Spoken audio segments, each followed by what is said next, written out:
Hello and welcome back to BB Kingle. Now today we're talking about a mythical, ghostly, ghoul, slender creature. Now this thing has a faceless face and is very pasty white. Long arms, long legs, about 8 foot tall, wears a black suit and sometimes has 4 to 8 tentacles sticking out of its back. This has also been seen captured around children mainly, getting them to do devious things such as killing, and we've even got an actual real life case of a stabbing due to this man.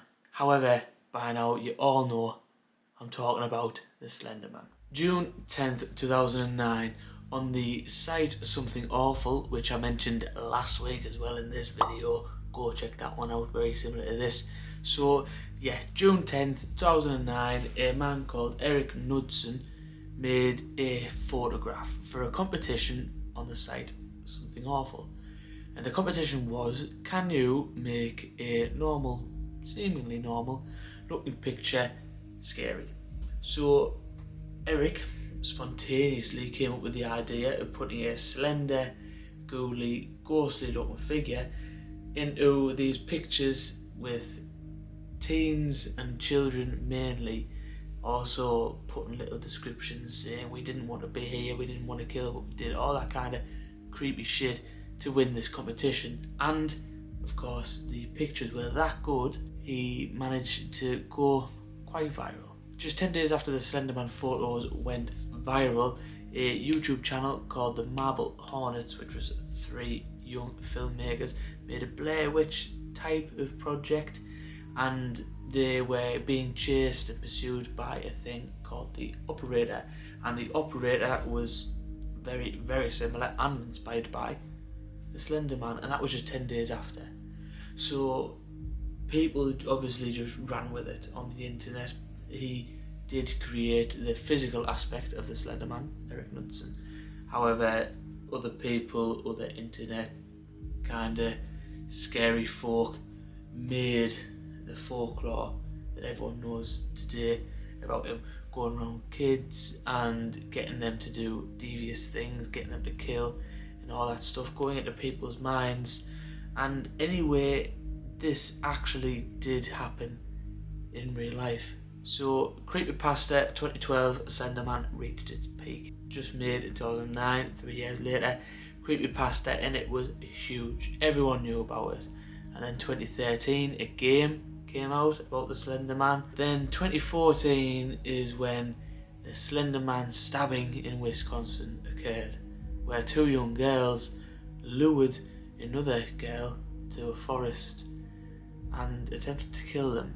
Morgan Gaser and Anissa Weir were at a summer party with one of their friends who they'd been plotting and planning to kill for months before that. These 2 outsiders attempted to kill one of their friends due to reading a creepypasta post about the Slender Man and genuinely believing it.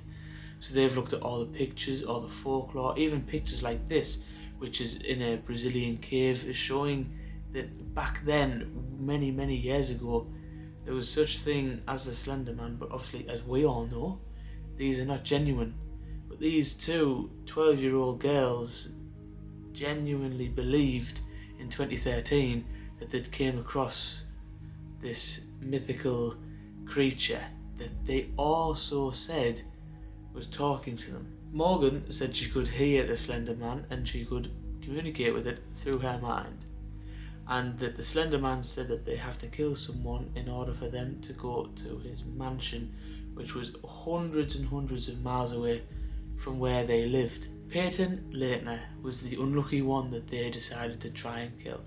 On her 13th birthday, on May 30th 2014, they lured her into the forest for a game of hide and seek, and both Morgan and Anissa stabbed her 19 times. Police found Peyton the day after, May 31st, and she was struggling to stay alive.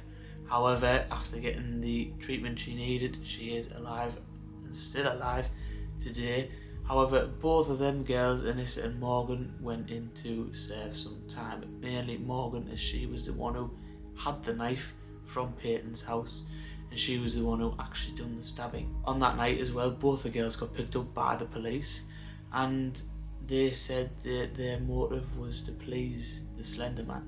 Both girls went to a mental asylum, and Morgan was schizophrenic as well, and apparently her father also was suffering from this illness in his adolescence, so she's serving 40 years, whereas Anissa was also in a mental asylum, but she started coming to, showing that she could be kind of helped, and anyways she is on constant watch for the next, well, not 37 years, until she's 37 even, so she's being watched and monitored very closely until she's 37. So it just goes to show that all this stuff, well and good obviously, however anyone can access all this stuff. So even though us looking now, I say us, you could be any age, you could even believe this. It is very believable. These pictures I've been shown throughout this whole video are very believable, and the stories, of course, depends how you are. Obviously myself, I like to say I believe in ghosts and stuff, but other people would say no. So it just depends who you are, and especially with all this evidence, people might be a bit more naive than the other person. But anyways, without me waffling on anymore, that is a video over and done with. Please like, subscribe, check this one out as well while you're here, may as well, and join me on my quest for paranormal sightings and events beyond belief.